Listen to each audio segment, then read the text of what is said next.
Updates at pinakahuling mga usapin sa mundo ng palakasan. Atin ang pakinggan dito sa Ang Pilipinas Ngayon. Magandang araw. Narito na po ang Sports Balita.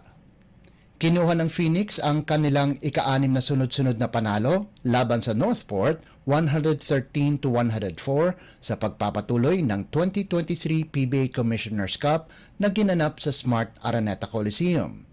Lumiyab ang Fuel Masters sa fourth quarter at napalakas ang kapit nito para sa twice-to-beat advantage sa quarterfinals at makatabla sa Magnolia Hotshots sa number 1 spot ng team standings, tangan ang 7-1 record.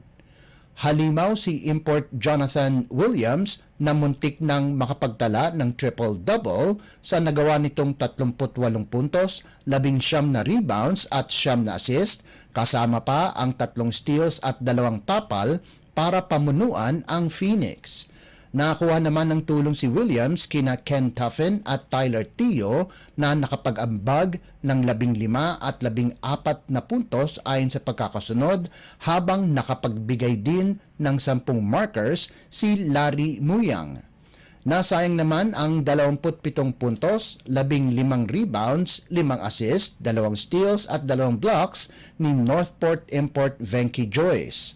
Nasayang din ang output ng mga local players na sina Arvin Tolentino, Joshua Munzon, Cade Flores at JM Calma na nakascore ng 11, 13, 12 at 11 puntos ayon sa pagkakasunod. Updates at pinakahuling mga usapin sa mundo ng palakasan.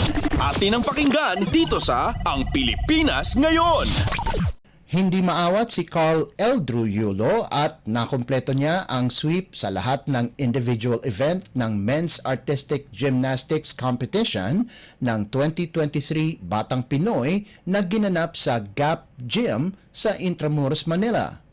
Hindi mapigilan ang 15 anyos na si Yulo at dinominan niya ang Boys Fig Juniors 14 to 17 years old sa vault, still rings, floor exercise, high bar, parallel bar, pommel horse at individual all-around events para makuha ang 7 gintong medalya.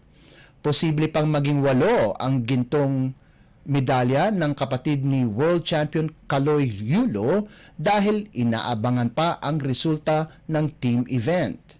Plano pang sumabak ng nakababatang Yulo sa seniors event ng Philippine National Games na lalarga ngayong Huwebes.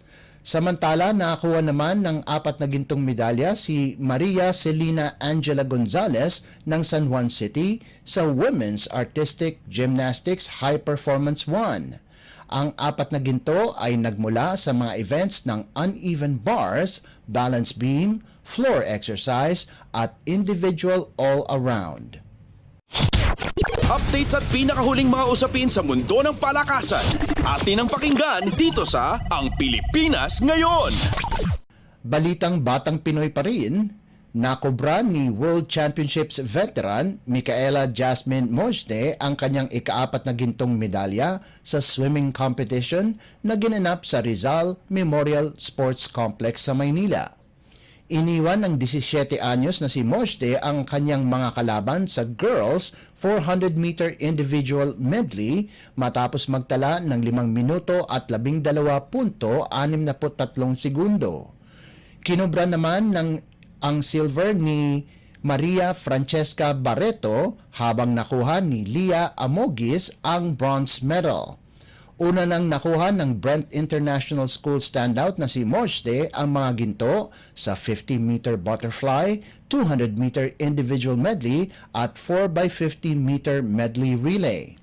Samantala, nakuha naman ni Phil British Heather White ang kanyang ikatlong gintong medalya pagkatapos lumangoy ng 26.81 segundo sa 50-meter freestyle event. Updates at pinakahuling mga usapin sa mundo ng palakasan.